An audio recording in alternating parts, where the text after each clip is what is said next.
बिस्मिल्लाहिर्रहमानिर्रहीम। अस्सलाम वालेकुम। Welcome in my consumer cooking valley. आज मैं बनाने जा रही हूँ बहुत ही इजी मेथड के साथ बहुत टेस्टी बीफ नल्ली नहारी। तो फिर चलिए हम बिना वक्त ज़ाया किए इसे बनाना स्टार्ट करते हैं। नल्ली नहारी बनाने के लिए मैंने यहाँ लिए कढ़ाई और अब मैं इसमें शामिल कर रही हूँ 300 ml तकरीबन 1.5 प्याली ऑयल। ऑयल को थोड़ा गर्म होने देते हैं। ऑयल हमारा गर्म हो गया है। अब मैं इसमें शामिल कर रही हूँ फाइन चॉप किया हुआ 2 टेबल स्पून लहसुन अदरक। 1 मिनट हम इसे फ्राई कर लेते हैं। 1 मिनट हो गया है और लहसुन अदरक अच्छा सा फ्राई हो गया है। अब मैं इसमें शामिल कर रही हूँ 3 अदद तेज पत्ते, 2 अदद बादियान के फूल, 3 दालचीनी के पीस, 2 अदद बड़ी इलायची, 3 अदद छोटी इलायची। इन गरम मसालों को भी 15 सेकंड के लिए फ्राई कर लेते हैं। देखिए गरम मसाले हमारे अच्छी तरह से फूल गए हैं। इसमें शामिल कर रही हूँ ये मैंने गोश्त लिया है 1/2 kg। आप चाहें तो पूरा बोटा भी ले सकते हैं गोश्त का बड़ा सा। और यहाँ मैंने ली है ये नल्लियाँ, नींग वाली नल्ली होनी चाहिए इस तरह से। देखें ये 5 नल्लियाँ ली हैं मैंने, ये भी इसमें शामिल कर लेते हैं।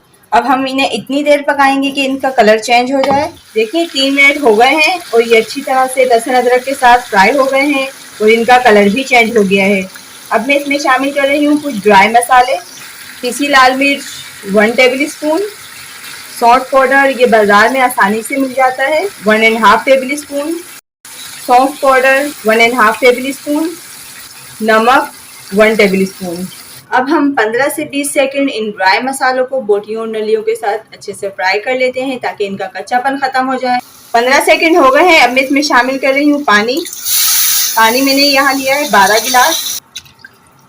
अब मैं इसे स्लो फ्लेम पे 1 घंटे के लिए रख रही हूँ ताकि हमारी नल्लियाँ और गोश्त अच्छी तरह टेंडर हो जाए। तो हम इसे कवर कर देते हैं।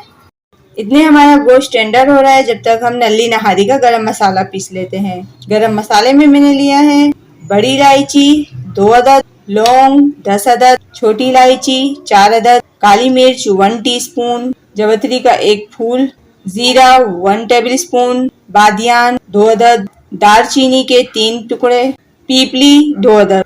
और ये बाजार में आसानी मिल जाती है। ये देखिए ये इस तरह से होती है कुछ। इन तमाम मसालों को हम ग्राइंड कर लेंगे। अब मैं इसे ग्राइंड कर लूँगी। देखिए मैंने यहाँ तमाम मसालों को ग्राइंड कर लिया है और हम इसे एक बाउल में डाल देते हैं। ये तकरीबन 2 से 2.5 टेबल स्पून है। अब इसमें से सिर्फ 1 टेबल स्पून ही इस्तेमाल करेंगे। अब चलते हैं इसके नेक्स्ट स्टेप की तरफ। मैंने 1 कप यहाँ आटा लिया है। इसकी अब हम स्लैरी तैयार कर लेंगे। और ये गंदम का आटा है जो हर घर में होता है, जिससे हम रोटी बनाते हैं। नहारी में ये स्टेप ज़्यादा ज़रूरी होता है उसकी थिकनेस के लिए। तो चले अब हम इसकी स्लैरी तैयार कर लेते हैं। स्लैरी तैयार करने के लिए मैंने यहाँ एक बाउल में पानी लिया है और अब हम इसकी पतली सी स्लैरी तैयार कर लेंगे। और इस बात का ख्याल रखना है कि इसमें लम्स ना बने। ये हमारी स्लैरी तैयार हो गई है। देखें इसकी थिकनेस। चलते हैं अब इसके नेक्स्ट स्टेप की तरफ। देखिए इसे पकते हुए 1 घंटा हो गया है और बीच में हम इसे चेक करते रहे हैं। और मैं आपको दिखाती हूँ। देखें हमारा गोश्त कितने अच्छे से टेंडर हो गया है। देखें गोश्त हमारा कितनी अच्छी तरह टेंडर हो गया है। फ्लेम को कर दिया है हमने ऑफ और अब हम इसका रोगन निकाल लेते हैं। इस तरह से मैं सारा रोगन उतार लूँगी। देखिए मैंने यहाँ तमाम रोगन निकाल लिया है इसका। अब हम इस रोगन को एक साइड पे रख देते हैं। थोड़ा थोड़ा करके हम इस स्लैरी को इसके अंदर डालते रहेंगे और चम्मच को लगातार चलाते रहेंगे ताकि इसमें लम्स ना बने। हमें नहारी की कंसिस्टेंसी को देखते हुए स्लैरी को ऐड करना है। बस हम इसमें इतनी ही स्लैरी ऐड करेंगे जितनी हमें नहारी की कंसिस्टेंसी चाहिए। देखिए यहाँ मेरी नहारी की कंसिस्टेंसी बिल्कुल परफेक्ट है, क्योंकि ये ठंडी होने के बाद भी थोड़ी गाढ़ी हो जाती है। यहाँ मैंने 2 अदद प्याज लेके फ्राई करके उसे हाथ से क्रश कर लिया है। ये भी इसमें ऐड कर देते हैं। इसके साथ ही मैं इसमें 1 टेबल स्पून गरम मसाला ऐड करी हूँ जो अब हमने ग्राइंड किया था। अब इसे अच्छी तरह से मिक्स कर देते हैं।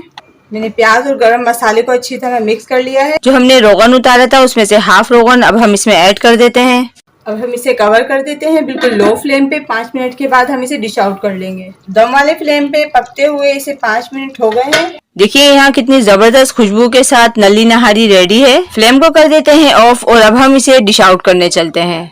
नान और तंदूरी रोटी के साथ निहारी बहुत अच्छी लगती है। आप इस निहारी को मेरे बताए हुए तरीके से एक बार जरूर ट्राई कीजिएगा और कमेंट्स में अपने कीमती राय का इजहार लाजमी कीजिएगा कि आपको मेरी ये रेसिपी कैसी लगी। मेरी ये रेसिपी आपको पसंद आए तो प्लीज इसे लाइक कीजिए, शेयर कीजिए। अपना और अपने प्यारों का बहुत ज्यादा ख्याल रखिए। इंशाल्लाह मिलते हैं नेक्स्ट रेसिपी के साथ। अल्लाह हाफिज।